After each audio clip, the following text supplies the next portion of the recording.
বেলুর প্রবেশ আবাসনে বালির বিধায়ক ডক্টর রানা চ্যাটার্জির বাড়ির জগদ্ধাত্রী পুজো তৃতীয় বছরে পদার্পণ করল।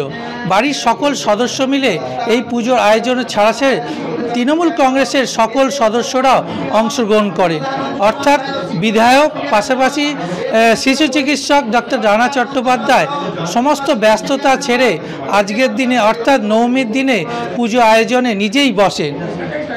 সপ্তমী, অষ্টমী এবং নবমী এই 4 প্রহরের পুজো অংশগ্রহণ করে বিধায়ক নিজে এবং পাশাপাশি সমস্ত যারা সেলিব্রিটি অর্থাৎ বিধায়কের যারা বন্ধুরা আছে, বিধায়করা রয়েছে, বিভিন্ন জায়গা থেকে বিধায়করা আসে, সেলিব্রিটিরা এই অংশগ্রহণ করে।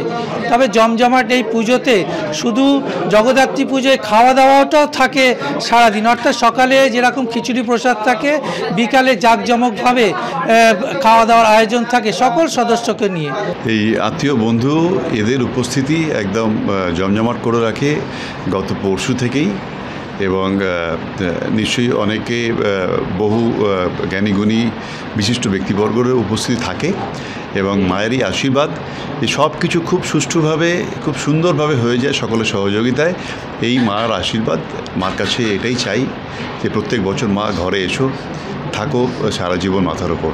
বিধায়ক যেটা বলছে যে সামনে নির্বাচন, সেই নির্বাচনের আগে যাতে রাজ্য ভালোভাবে ফল করে এবং সকলে ভালো থাকে, সেই কারণেই এই পুজো এবং পুজোতে মায়ের থেকে আশীর্বাদ চেয়ে নেওয়া।